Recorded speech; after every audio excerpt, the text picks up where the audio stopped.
1 kilo அளவுக்கு நான் mutton எடுத்துக்கிறேன். 1 கிலோ மட்டன் எடுத்து நான் க்ளீன் பண்ணி வச்சுக்கிறேன். 1/2 ஸ்பூன் மஞ்சள் சேர்த்துக்கிறேன். 1 ஸ்பூன் அளவுக்கு உப்பு சேர்த்துக்கிறேன். காரத்துக்கு ஏற்ற மாதிரி 1 ஸ்பூன் மிளகாய் தூள் சேர்த்துக்கிறேன். 1 டேபிள் ஸ்பூன் அளவுக்கு இஞ்சி பூண்டு பேஸ்ட் சேர்த்துக்கிறேன். எண்ணெய் சேர்த்துக்கிறேன். கொஞ்சமாக தண்ணி சேர்த்து இதை அப்படியே மூடி போட்டு இது மிதமான சூட்டில் இதை அப்படியே வேக வைப்போம். மிக்ஸி ஜாரில் ஒரு கைப்பிடி அளவுக்கு வெங்காயத்தை சேர்த்து நம்ம அரைச்சி கொண்டு வரோம். ஒரு மீடியம் சைஸ் வெங்காயத்தை அரைச்சி வச்சிட்டோம். ஒரு பெரிய சைஸ் தக்காளி பழத்தை நம்ம அரைச்சிக்கிறோம். தக்காளி பழத்தை நம்ம அரைச்சி கொண்டு நம்ம மட்டன் நல்லா அழகாக வெந்துருக்குது. தண்ணியெல்லாம் சுண்டிடுச்சு. மட்டன் நல்லா வெந்துடுச்சு. திட்டமாக எண்ணெய் வச்சுக்கலாம். பட்டை கொஞ்சம் சேர்த்து, ஜீரகம் ஒரு ஸ்பூன் அளவுக்கு சேர்த்து, மீடியம் சைஸ் ஆனியன் எடுத்து அரைச்சி வச்சுக்கிறேன். மீடியம் சைஸ் ஆனியனை சேர்த்துட்டு அப்படியே இதை அழகாக வச்சுக்கணும். இது கூட 1 ஸ்பூனு இஞ்சி பூண்டு, 1 ஸ்பூன் இஞ்சி பூண்டு பேஸ்ட் சேர்த்துக்கலாம். இஞ்சி பூண்டு பேஸ்ட் சேர்த்து இது நல்லா வதக்கிக்கலாம். பச்சை மிளகாய் சேர்த்துக்கலாம். ஒரு மீடியம் சைஸ் தக்காளி அரைச்சி வச்சுருந்தோம். அந்த தக்காளி பேஸ்ட்டு நம்ம சேர்த்துக்கலாம். இந்த தக்காளி பேஸ்ட் சேர்த்து இதை அப்படியே வதக்கிக்கலாம்.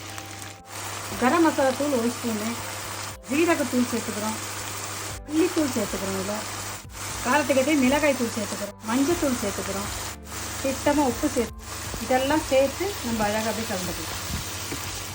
டேபிள் ஸ்பூன் அளவுக்கு தயிர் சேர்த்துக்கலாம். 2 டேபிள் ஸ்பூன் தயிர் சேர்த்துக்கலாம்.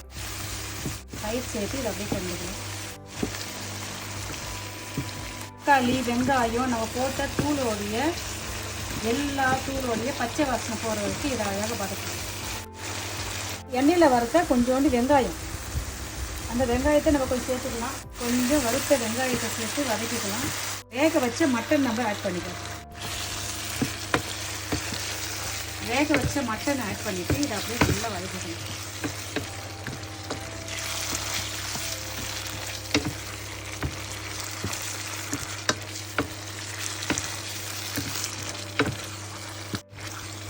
இது கூட கொஞ்சம் கொத்தமல்லி சேர்த்துக்கலாம்.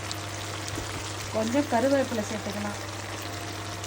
கொஞ்சம் புதினா தழை, கருவேப்பிலை, கொத்தமல்லி, புதினா தழை சேர்த்துக்கலாம். நம்ம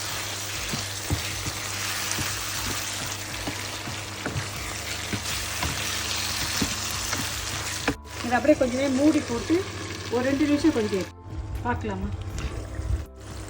பாருங்கள், என்ன சூப்பரான சுவையான அழகான ஆரோக்கியமான ஒரு மட்டன் செஞ்சுட்டோம். எவ்வளோ ஸ்பைசியான மட்டன் கிரேவி செஞ்சுட்டோம். சாப்பிட்டு பார்க்கலாமா? அழகான ஆரோக்கியமான எவ்வளோ ஸ்பைசியான மட்டன் கிரேவி ஒன்று ரெடி பண்ணி பாருங்கள். எப்படி இருக்குது பாருங்கள். என்ன பார்க்கக்குள்ளே எப்படி எப்படியே அள்ளி சாப்பிடணும்னு தோணுதில்ல. இது எலும்பு இல்லாத மட்டன் தான் நான் எடுத்துக்கிறேன். எலும்பு இல்லாத மட்டன் நான் 1 கிலோ அளவுக்கு எடுத்து நான் செஞ்சுக்கிறேன். இந்தாங்க, சாப்பிட்டு பாருங்கள். சாப்பிட்டு பார்த்துட்டு நான் செஞ்ச மட்டன் கிரேவி எப்படி இருந்துச்சுன்னு சொல்லுங்கள். உங்களுக்கு இது பிடிச்சிருக்குன்னு நம்புகிறேன். நீங்களும் இதே மெத்தடில் செஞ்சு பார்த்துட்டு நான் செஞ்ச இந்த மட்டன் கிரேவி எப்படி இருந்துச்சு சொல்லுங்கள். பாய், தேங்க்யூ.